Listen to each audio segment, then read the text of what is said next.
Buenos días. Bueno, en la clase de hoy vamos a hablar sobre el populismo, que es una categoría controversial, en permanente redefinición a lo largo del tiempo y profundamente cuestionada por diversas perspectivas intelectuales, y quiero aclarar que me incluyo entre ellas. Eh, Originalmente el populismo fue un intento de interpretar los procesos políticos que se habían gestado, sobre todo en América Latina, en los años que transcurren entre la primera y la segunda, o mejor dicho, la década sucesiva a la Segunda Guerra Mundial, desde una perspectiva eurocéntrica que trató de entender, como lo hizo habitualmente, y no solo para el tema de populismo concretamente, a los procesos latinoamericanos como caricaturas o deformaciones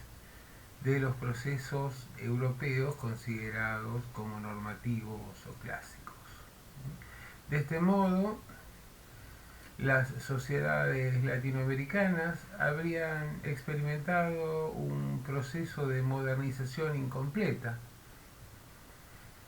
que se habría traducido en estructuras sociales diferentes, con rémoras o preexistencias anteriores respecto de los procesos europeos y norteamericanos, y que en realidad eran más objeto de burla o de reproche que de análisis específico. Es decir, cuando se elabora el concepto de populismo, y ahí la mirada de Gino Germani es determinante, lo que se intenta explicar es fundamentalmente no en qué consistieron los procesos políticos, sociales y culturales latinoamericanos, y específicamente en el caso de Germani de la Argentina, sino esencialmente en una especie de pase de factura, con un agravante, y era que desde esa perspectiva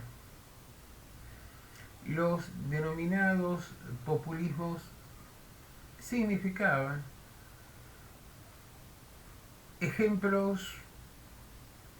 deformados de intentos de aplicación de fascismos en América Latina. Es decir, pese a las críticas que les merecían los fascismos, en realidad se les asignaba una entidad en términos teóricos y de compactación de su estructura, de sus propuestas, de su doctrina,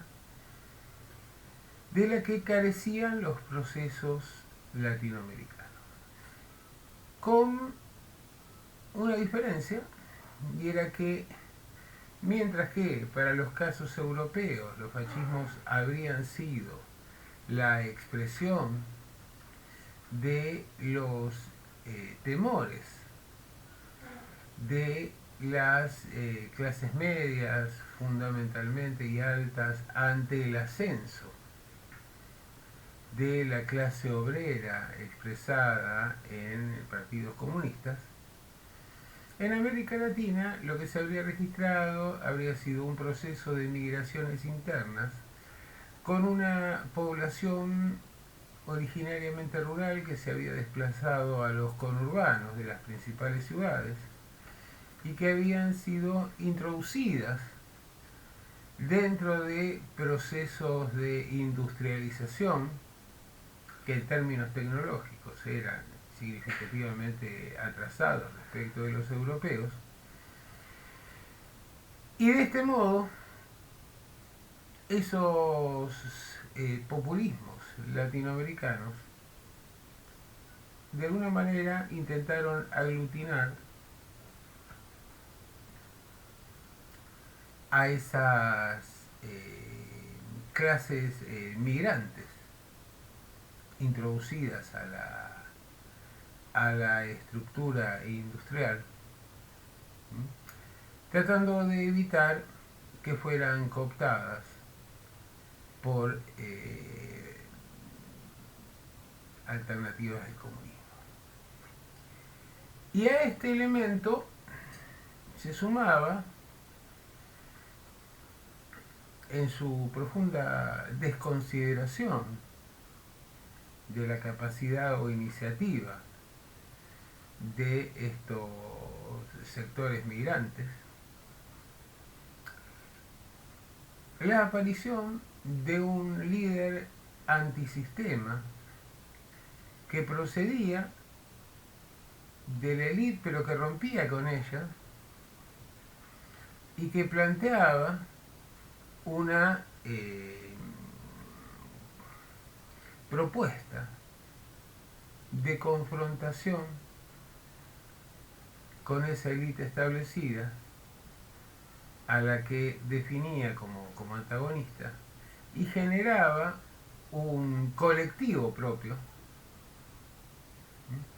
una noción de pueblo compartida,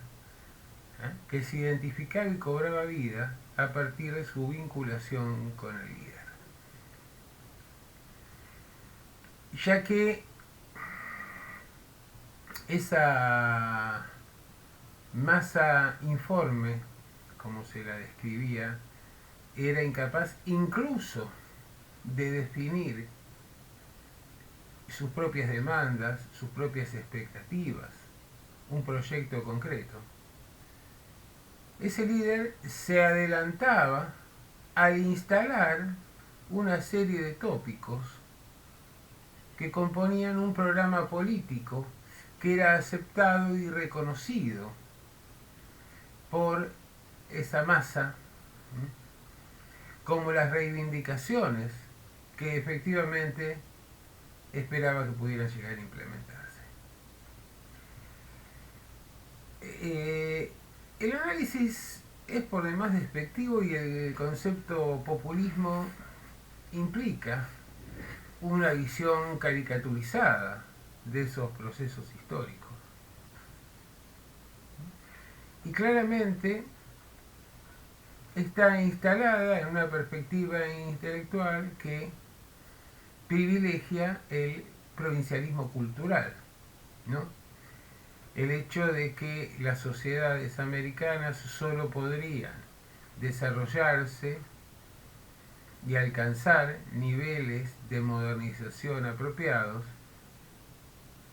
repitiendo, copiando los procesos históricos y definiendo estructuras sociales similares a las europeas. Desde aquella versión denostativa de los populismos hasta la reivindicación que se produce entre la primera y la primera parte de la segunda década de este siglo, sobre todo a través de la obra de Laclau y de Chantal Mouffe,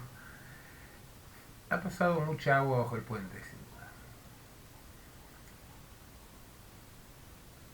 Y efectivamente encontramos que en términos analíticos es posible diferenciar claramente, como lo hace María Casullo en los textos que tenían como lectura, en, digamos, tres momentos en términos de configuraciones asociadas o de alguna manera inscriptas dentro de la categoría común del populismo. La primera es la que, como decíamos recién, intenta explicar desde esa matriz eurocéntrica los procesos latinoamericanos y en particular el caso del peronismo en los años 40 y 50 del siglo pasado. Una segunda configuración que está relacionada con las versiones de un populismo neoliberal que tuvo lugar en las últimas décadas del siglo XX. Y finalmente, una tercera etapa que se podría asociar con populismos de centroizquierda, por darle alguna definición. Los populismos latinoamericanos que son analizados a partir de el libro La razón populista de Ernesto Laclau y que hacen hincapié fundamentalmente a los procesos que tienen lugar en la Argentina, en Venezuela, en Ecuador, en Bolivia y de una manera muy breve en el Paraguay durante la acotada presidencia de Lugo. De este modo es posible analizar a los populismos también desde distintas perspectivas analíticas.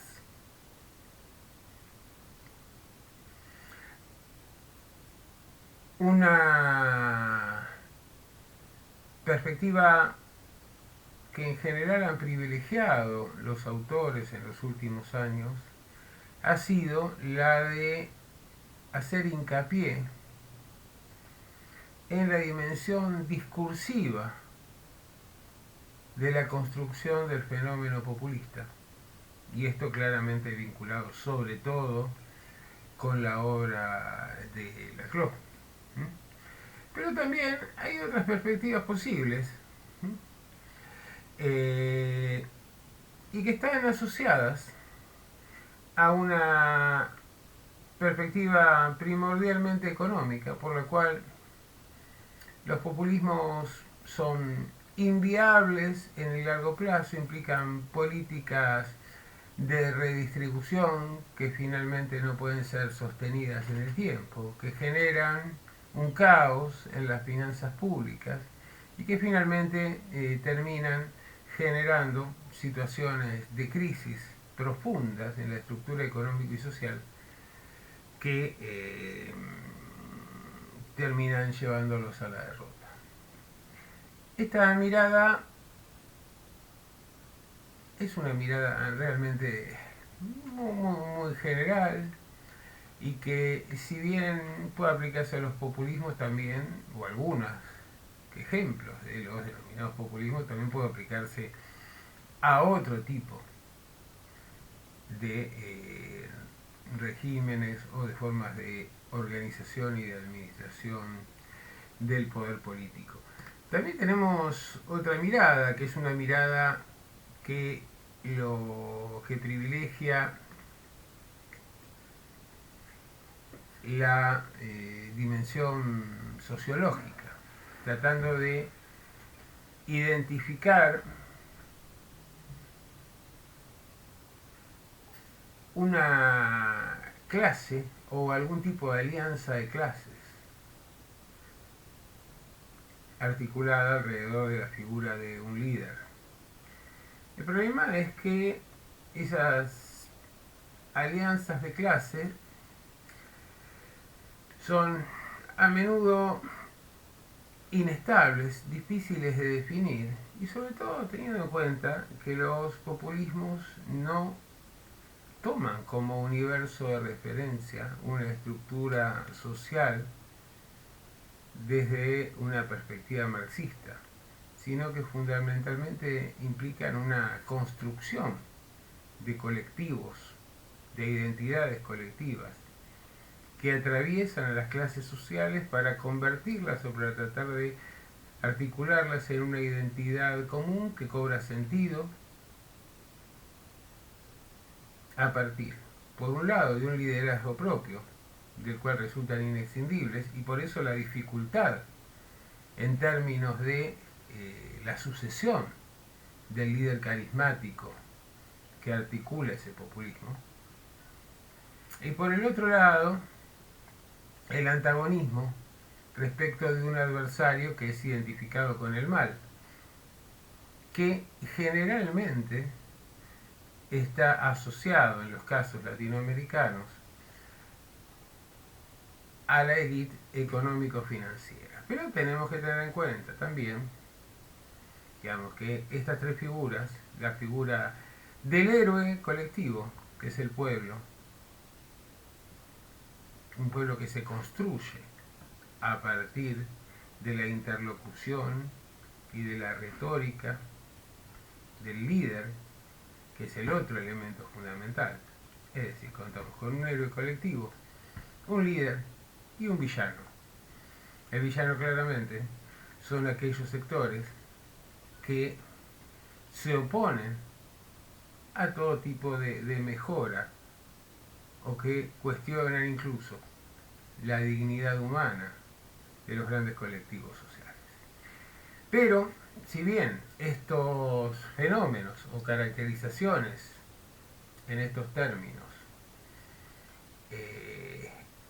en lo que tiene que ver con la definición del campo de lo propio y del antagonista, son válidos en general para América Latina, vamos a ver que a partir sobre todo de alrededor de 2010, empiezan a surgir otros populismos, no ya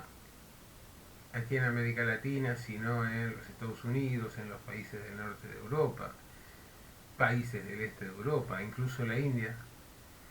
que en realidad tienen una construcción de esta tríada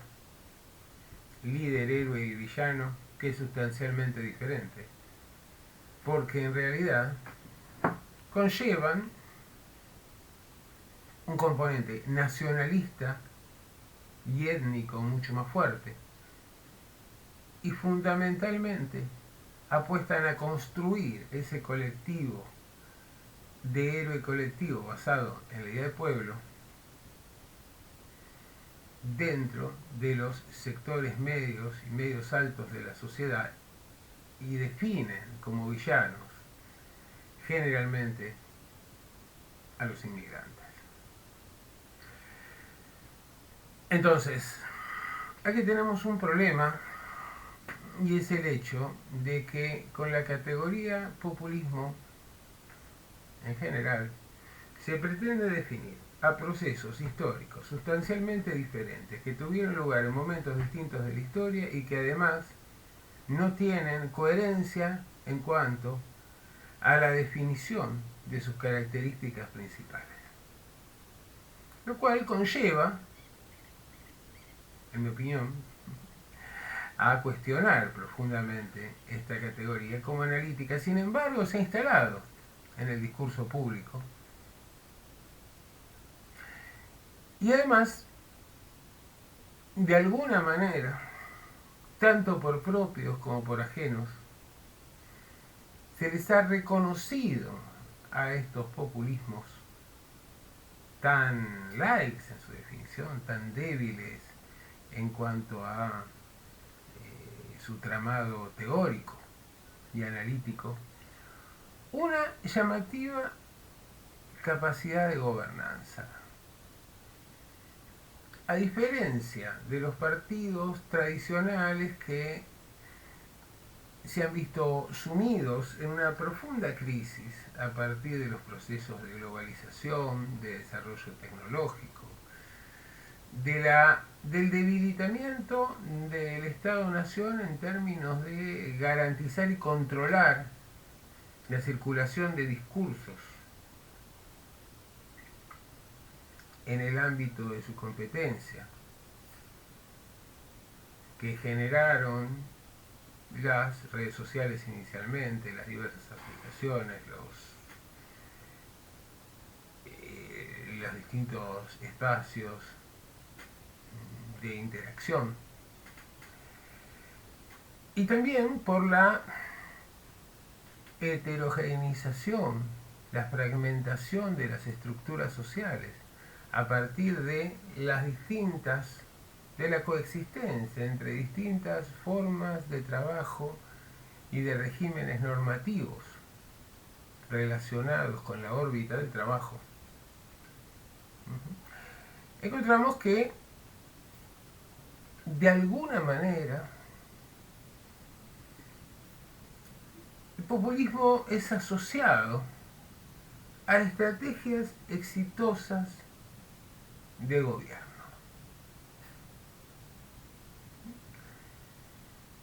Que consiguen generalmente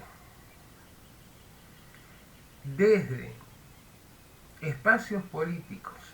de reciente formación, habida cuenta de la incapacidad o la debilidad de las fuerzas políticas tradicionales para poder aglutinar y representar estas estructuras sociales fragmentarias,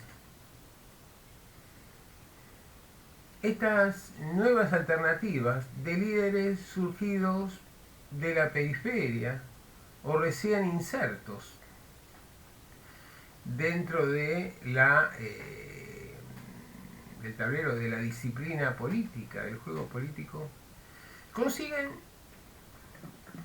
generalmente acceder al gobierno en una situación habitualmente de cierta precariedad en términos electorales. Pensemos, por ejemplo,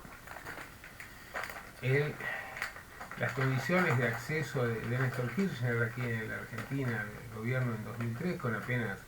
el 22% de los votos. Y posteriormente, a través de la habilidad en el despliegue de las políticas públicas, de la definición de colectivos, de identidades, de establecimiento de un pacto con ese pueblo que se constituye detrás de objetivos y reivindicaciones que son aceptadas por el conjunto a partir de la formulación de ese líder,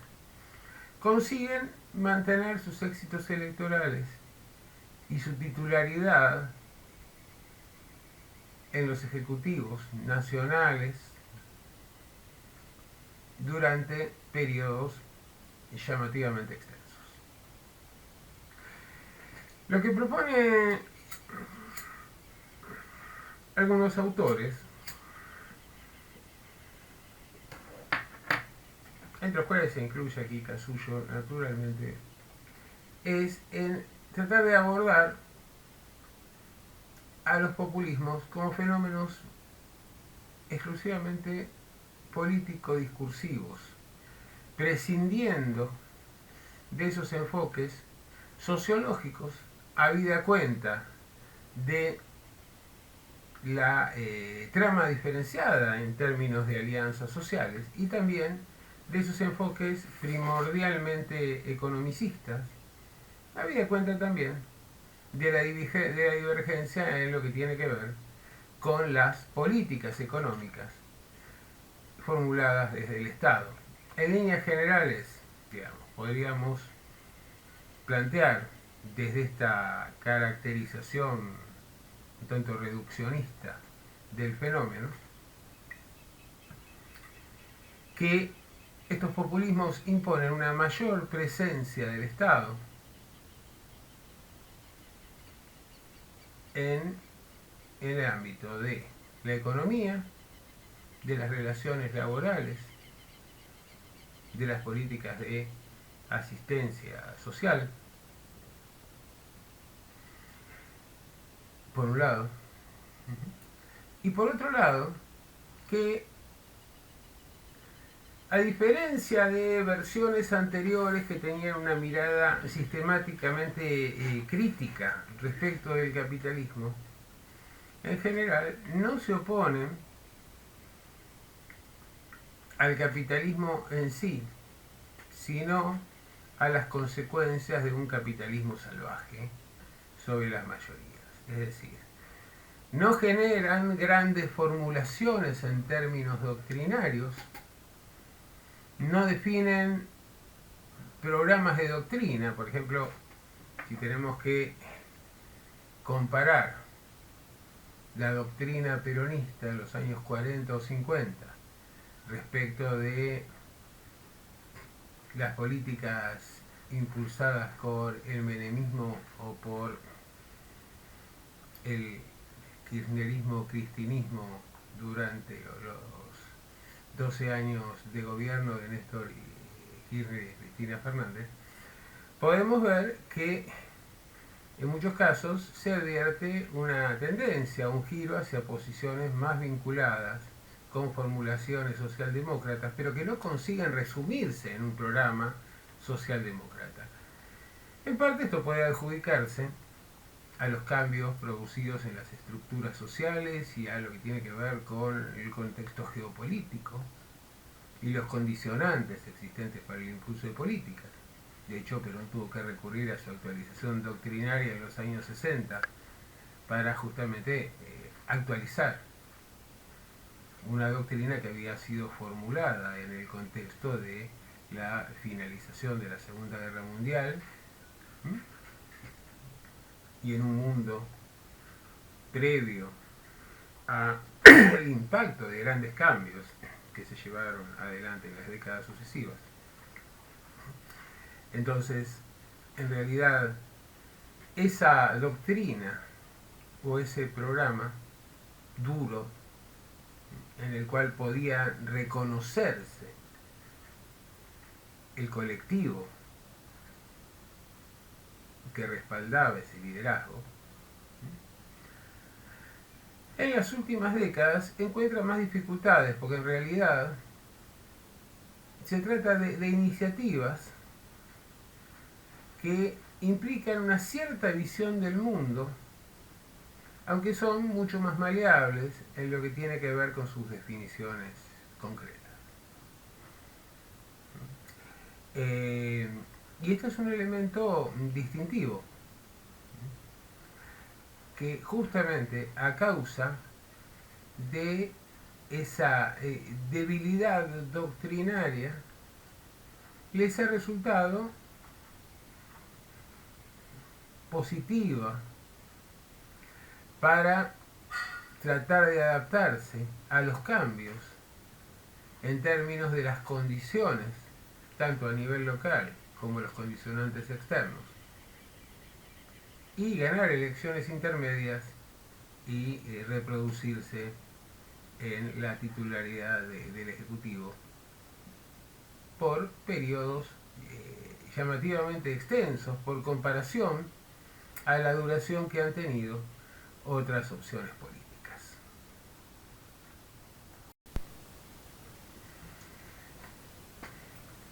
Este populismo entonces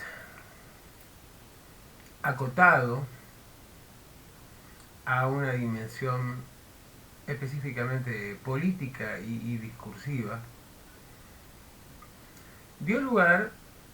a un género discursivo propio que ha sido definido como mito populista. En realidad se trata de una especie de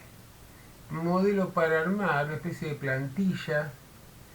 a la cual se van adoptando distintos programas o iniciativas en términos económicos, culturales, sociales, pero que cuenta esencialmente con estos tres elementos constituyentes, ¿no? Como habíamos dicho antes, el héroe, el líder y ese adversario.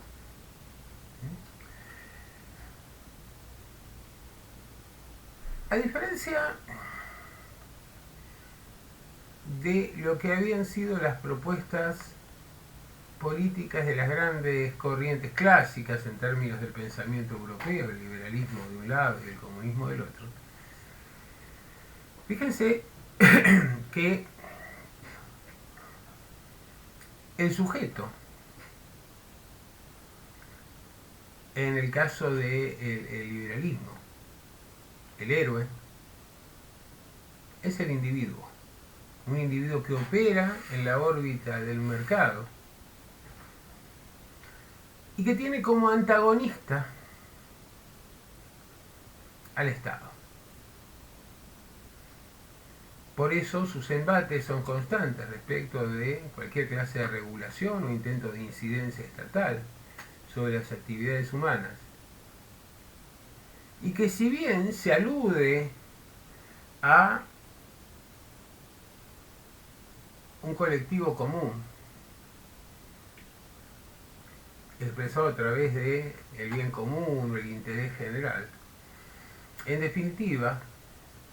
ese bien común e interés general se construye a partir de la sumatoria, de la interacción, incluso del conflicto entre intereses particulares. En el caso del comunismo queda claro, el héroe es el colectivo, ¿no? Es la lucha del proletariado por quitarse las cadenas que le imponen los diabólicos intereses de la burguesía. El caso de los populismos, por el contrario, se ve la interacción entre esta tríada de héroe, líder y villano, es decir, se construye una identidad compartida, aunque jerárquica, entre un líder y un colectivo definido como pueblo, a partir de la interacción que se establece con ese liderazgo carismático. Claramente se deja deliberadamente afuera a ese villano, que son aquellos sectores del establishment que claramente, permanentemente conspiran en contra de los intereses de ese pueblo. Ahora, las formulaciones en términos doctrinarios son necesariamente débiles y se van redefiniendo constantemente a partir de los desafíos, de los cuestionamientos, de las conspiraciones que sufre el segmento de los buenos definidos en términos morales, ¿no? A quienes en general se asocia con la patria,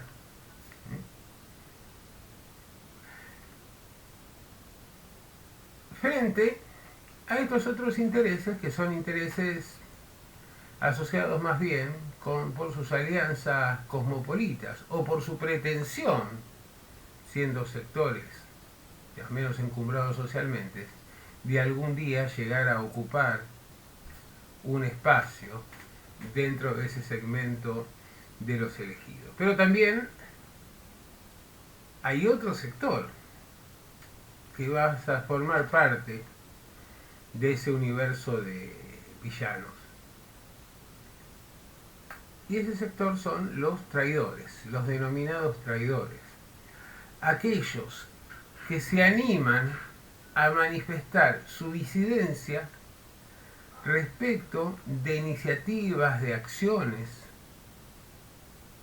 o de redefiniciones, de alianzas o de objetivos que formula el propio líder. Entonces, evidentemente aquí no podemos establecer programas sólidos y consistentes que nos permitan definir una matriz común para ese universo heterogéneo y claramente diferenciado en muchos casos, que se engloba dentro de este concepto de populismo, ya que el populismo es asociado al éxito en la gobernanza. Ahora bien, decíamos que había una especie de planilla o de formulario de relleno para poder componer estos populismos. Bueno, en general, que intentan impulsar en América Latina políticas redistributivas o de inclusión respecto de los sectores más postergados dentro de la escala social. En segundo lugar, que por la falta de una definición doctrinaria y por la naturaleza de buena parte de la base social que constituye ese pueblo construido, resulta indispensable la aparición constante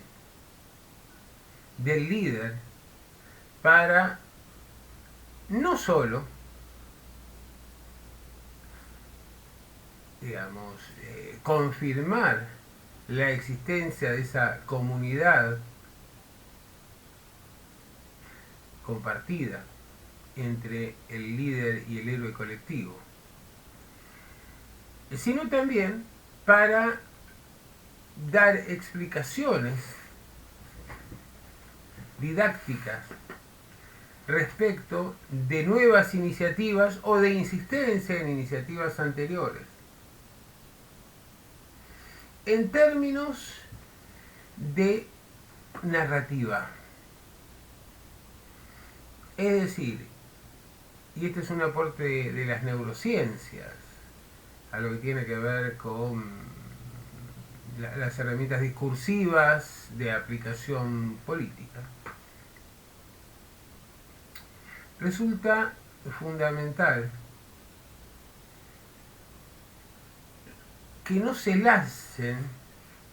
simplemente iniciativas como anuncios en boletines oficiales o en noticias, sino que haya un relato didáctico, una narrativa didáctica, que a través de la metáfora, de la ejemplificación, permita hacer comprender a los intelectos menos desarrollados, incluso, ¿no?, de la sociedad, cuál es el sentido y cuál es el alcance de las iniciativas que se adoptan.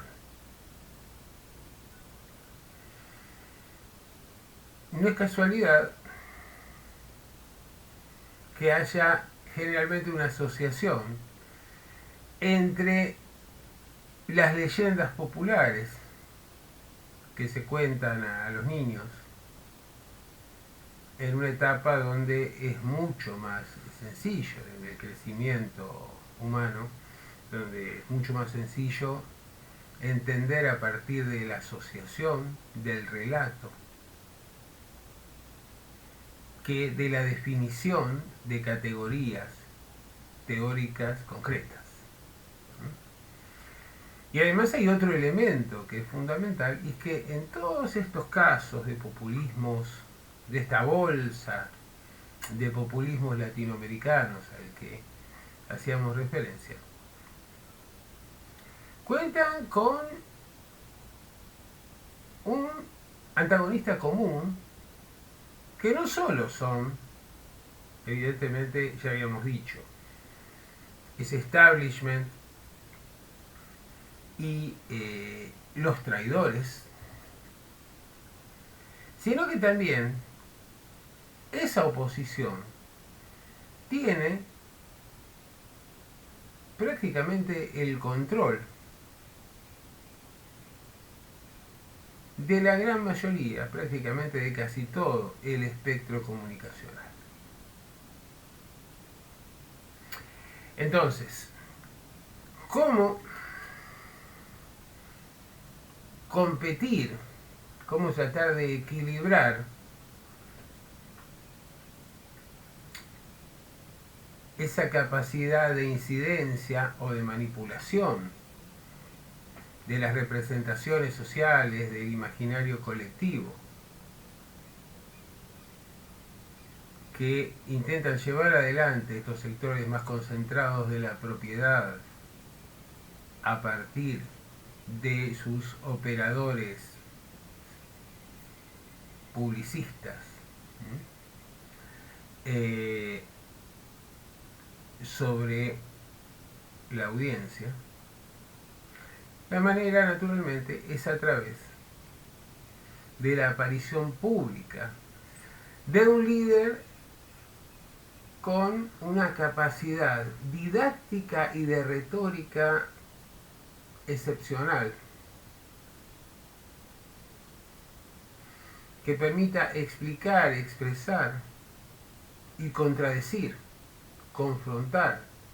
con esos discursos que pretenden liquidarlo y que pretenden cuestionar la legitimidad de las políticas o incluso del mandato. Y fíjense que es muy interesante esto porque si bien se ha insistido en el hecho de que el control oligopólico de los medios por parte de determinados grupos económicos que transan con la información, ¿no? cuyo producto de comercialización es justamente la comunicación, y que luego se han extendido a otras ramas de las actividades financieras, productivas, comerciales. Pese a esto, en los casos que hemos señalado, en el caso de la Argentina, en el caso de Venezuela, Ecuador o Bolivia, por ejemplo, los resultados electorales posteriores al acceso a la presidencia de Néstor Kirchner o de Morales, de Chávez, de Correa, los resultados electorales posteriores han implicado un significativo acrecentamiento en lo que tiene que ver con el número de votantes, permitiéndoles acceder en muchos casos a mayorías propias dentro de los ámbitos legislativos y también lo que tiene que ver con los comicios a nivel de las provincias o de los municipios. Esto es un factor muy importante, el hecho de que efectivamente resulta indispensable un líder que sea capaz de generar esta identidad y este colectivo pueblo al que le da sentido ese liderazgo. Pero también plantea un problema, y que de alguna manera para ese colectivo, ese líder es el portador de la verdad y en cierta medida se lo considera como incapaz de cometer errores, ¿no? Y aquí se plantea un punto. En primer lugar, puede suceder, lo cual no es el caso de la mayoría de los ejemplos latinoamericanos contemporáneos, puede ser que efectivamente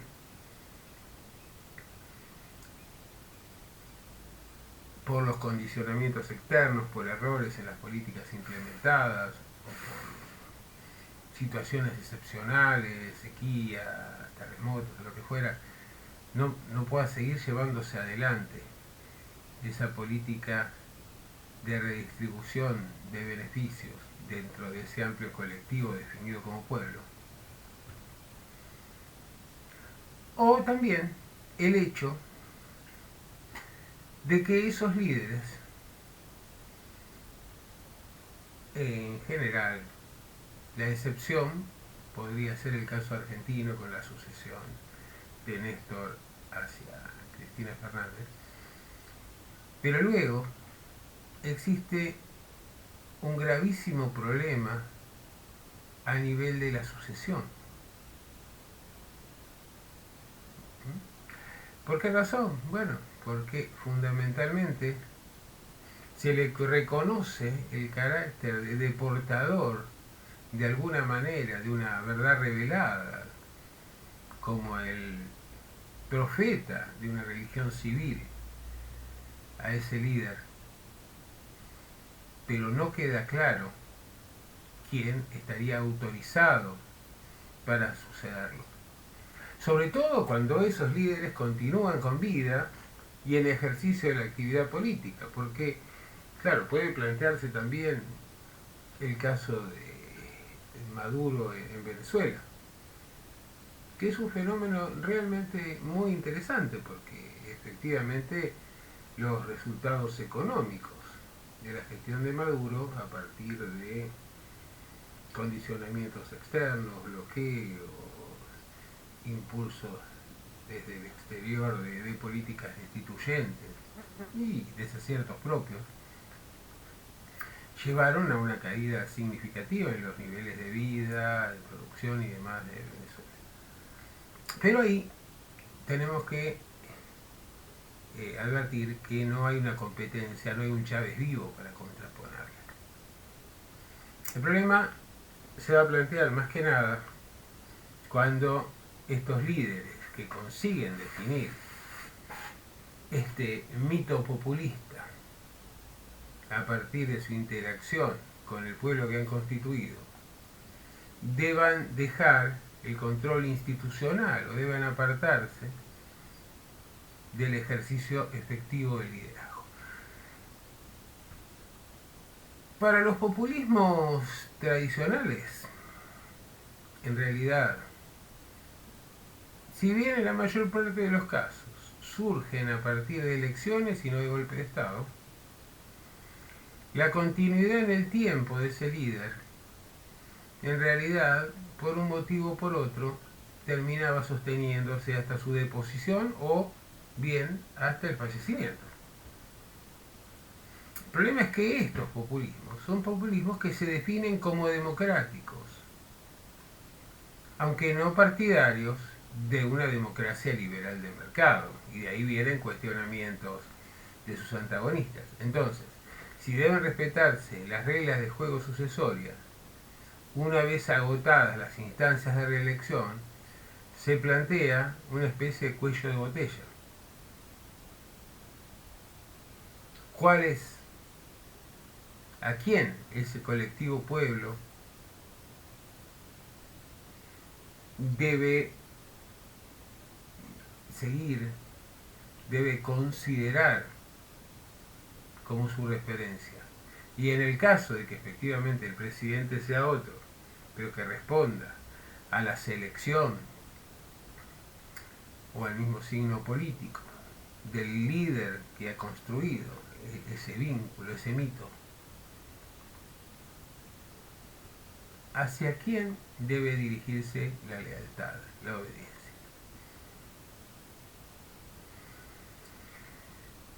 Entonces, aquí tenemos una cuestión de difícil resolución, y es que los plazos en términos de mandatos y de procesos electorales, de alguna manera, significan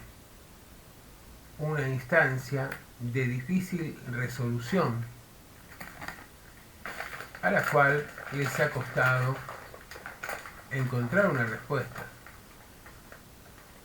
en los casos latinoamericanos. Hemos visto en el caso de Evo Morales, por ejemplo, con su intento de reforma constitucional, su presentación a elecciones y luego el golpe de Estado que sufre con la clara participación de el establishment internacional, con el auxilio del gobierno de Mauricio Macri, que envió armamento, financiamiento y demás a través del ministerio que administraba Patricia Bullrich. Y luego vemos cómo ante la imposibilidad de la reelección del líder en el Ejecutivo, lo que le va a pasar a Correa con Lenín Moreno, lo que le va a pasar a Lula, lo que le va a pasar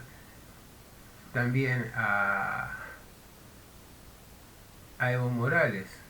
o lo que va a suceder en la Argentina a partir de 2019 con esta inestable convivencia entre Alberto Fernández y Cristina Kirchner Fernández, que efectivamente podemos de alguna manera aceptar esa lógica de comprender o interpretar a los populismos como fenómenos específicamente políticos, como comportamientos específicamente políticos. Porque además hay un elemento que es fundamental, y que es el hecho de que la magnitud de la crisis a nivel internacional y la falta de respuestas que han encontrado en los últimos tiempos las distintas alternativas políticas han generado un vuelco en términos de los factores determinantes al momento de emitir el sufragio. Perón podría decir en su momento que el órgano más sensible del ser humano era el bolsillo, y en general se asociaba los resultados electorales al éxito o el fracaso en las políticas económicas. Por el contrario, lo que estamos advirtiendo en las sociedades latinoamericanas y en las sociedades que trascienden largamente a América Latina es que los procesos de la concentración de la riqueza en esta etapa del capitalismo, y sobre todo esa matriz financiera que se impone claramente respecto de la capacidad de la acumulación en las áreas productivas, ha llevado a asociar la decisión de sufragar a otros elementos que tienen que ver con la empatía, que tienen que ver con la moralidad, con la apelación a determinadas utopías o programas generales, más que a cuestiones económicas concretas, en el convencimiento de que ninguna de las alternativas es capaz de provocar un cambio sustancial a una situación de degradación que viene dándose con el transcurso del tiempo, que parece ser las características del capitalismo contemporáneo. Sin embargo, como decíamos antes, no hay una oposición al capitalismo en sí, sino las consecuencias no deseadas de ese capitalismo extremo, que deberían, desde la perspectiva del populismo, ser revertidas a través de la incidencia del Estado, en lo que tiene que ver con la protección de los derechos mayoritarios y de la capacidad de ingreso y las condiciones de vida de las mayorías.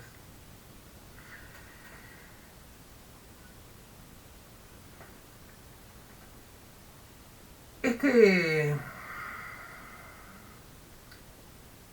tipo de planteo que puede tener, digamos, cierta validez como una herramienta más bien de exploración en términos de gobernanza que de definición de fenómenos concretos, por la heterogeneidad, por la diversidad de las políticas implementadas, por las definiciones de los antagonismos en cada caso, porque en realidad resulta indispensable al momento de tratar de comprender e interpretar cada uno de estos fenómenos, introducirse en los procesos históricos culturales de cada sociedad, lo cual dificulta definir patrones comunes, adquiere características diferentes cuando analizamos las sociedades europeas. En el caso de las sociedades europeas advertimos que estos denominados populismos contemporáneos son de alguna manera asociados o rémoras con versiones un tanto más débiles de perspectivas fascistas o neofascistas. En primer lugar, porque hay una construcción política distinta y que define en el campo de lo propio a sectores medios y medio bajos, los incluye dentro de la identidad de ese colectivo común, articulándolos alrededor de una idea de nación que tiene un fuerte contenido étnico. Naturalmente, el antagonista en estos casos no está ubicado en los segmentos más altos de la sociedad, sino por el contrario, en las minorías étnicas.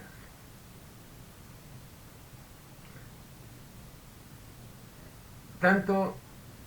a niveles más encumbrados de la sociedad como en lo que tiene que ver con los colectivos inmigrantes. Por eso, en realidad, vemos que las políticas de redistribución y las políticas de protección, con fuerte incidencia estatal, van a orientarse a estos sectores de las clases medias bajas hacia arriba, siempre y cuando compartan esa identidad étnico-cultural, e intenten perjudicar, sancionar o impedir la llegada de inmigrantes. Pero además, dentro de ese villano antagonista, se van a ubicar centralmente a la globalización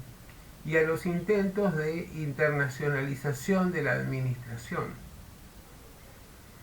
Esos populismos, que son versiones, como decíamos, remusadas de viejas formulaciones fascistas, no son naturalmente anticapitalistas como tampoco lo habían sido los fascismos. Son antiglobalizadoras, esencialmente, y buscan asociar su horizonte de expectativas a momentos dorados de ese pasado. Porque en realidad, a diferencia del cuento, del relato, de las narraciones populares, el mito populista, remito, tiene que tener algún tipo de inserción, de anclaje en la realidad, y no presenta ese relato como un relato legendario, sino como un relato dotado de verosimilidad histórica. Entonces, mientras que para esos populismos europeos los momentos dorados a reconstruir están asociados a un pasado histórico de gloria, en el caso de las sociedades latinoamericanas, vamos a ver que en general los populismos son aspiracionales y tienen como perspectiva el futuro compartido antes que la reposición del pasado. Aquí, de todas maneras, evidentemente hay que hacer salvaguardas, porque en el caso argentino se evidencia una cierta tensión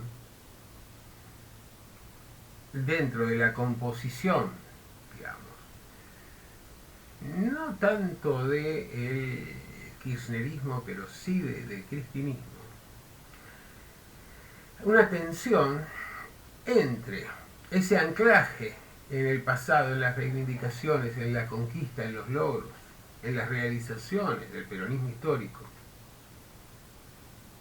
por oposición a la perspectiva socialdemócrata mucho más light, mucho más indefinida en términos doctrinarios, que plantea aquellos sectores que componen estrictamente la dirigencia y la base social de ese cristinismo o de sus aliados por izquierda. Casullo y algunos otros autores plantean que de alguna manera entonces los populismos europeos serían de derecha o de centro derecha y los latinoamericanos tendrían una matriz de centro izquierda. Pero aquí tendríamos que tener muchísimo cuidado al momento de precisar qué es lo que entendemos por centro izquierda y qué es lo que entendemos por derecha o centro derecha y cuál es, digamos, por qué es más conveniente hablar de populismos en el caso europeo y no de neofascismos contemporáneos, ¿no? Esta es una objeción que podemos plantearnos. Evidentemente, el gran problema que experimentan las sociedades a escala universal es el hecho de cómo garantizar la gobernanza en la diversidad ante comunidades fragmentarias sometidas a los procesos de declinación mayoritarios que supone esta etapa del capitalismo avanzado. Y ahí se corre entonces el riesgo de asociar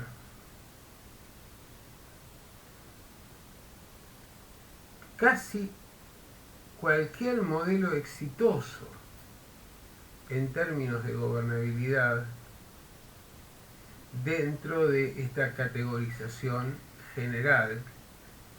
de populismos.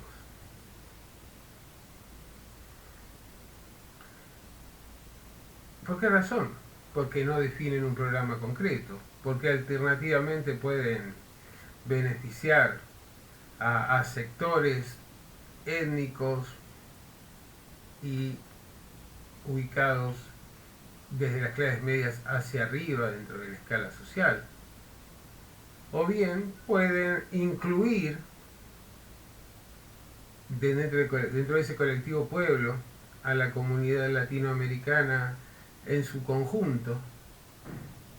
y apostar a políticas redistributivas inclusivas que beneficien a las mayorías más postergadas. Porque en realidad, al reducirlo a un fenómeno discursivo dentro de este género del mito populista, la composición de ese colectivo pueblo no necesariamente respeta el posicionamiento de los actores dentro de la estructura social y más bien se asocia con expectativas, con valores morales, éticos, con costumbres, con tradiciones, con experiencias y con, digamos, posicionamientos asociados, con raíces histórico-políticas diferenciadas. Por otro lado, siendo una categoría permanentemente presente en los análisis políticos, tampoco puede ser obviada. Y en estos términos se plantean algunas paradojas. Por ejemplo, la en algunos tramos de su gestión, plantea Casullo, la dictadura cívico-militar en la Argentina puede ser asociada al populismo. Puede serlo el gobierno de Raúl Alfonsín. Deberíamos dejar afuera a la administración de Carlos Menem.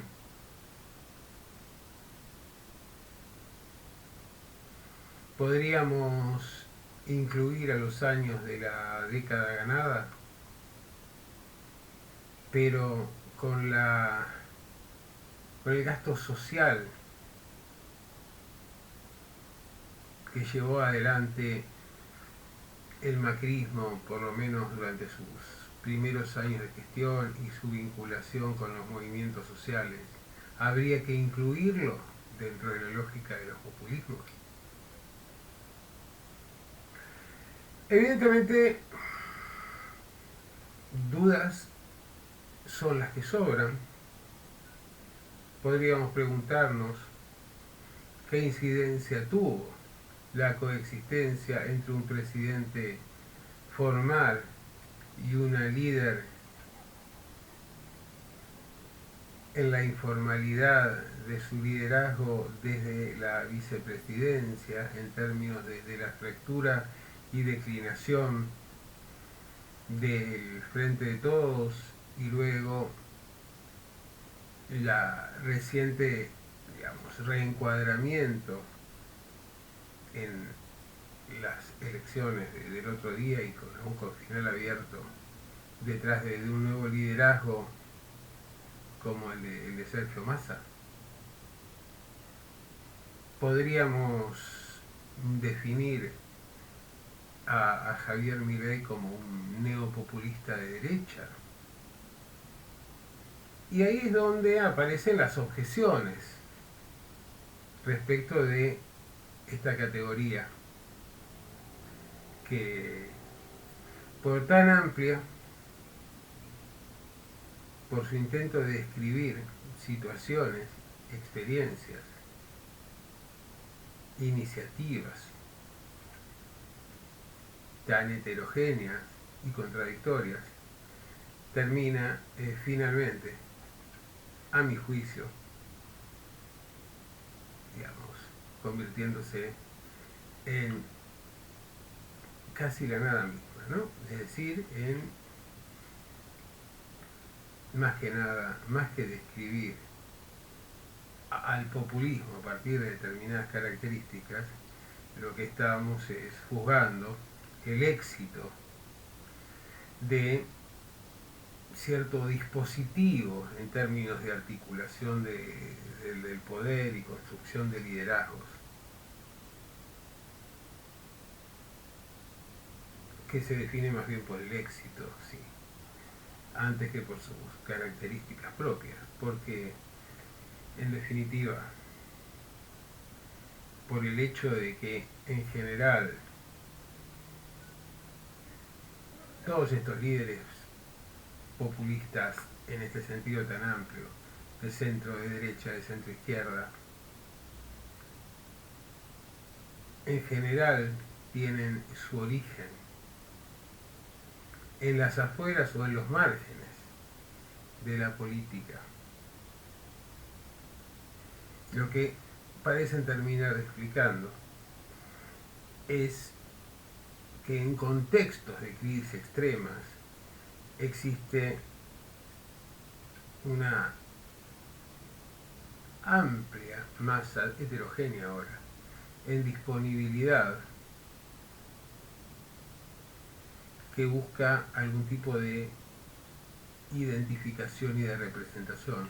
y que en realidad la crisis de los partidos doctrinarios tradicionales lo que abre el juego es justamente para la construcción de nuevos liderazgos, pero que no están asociados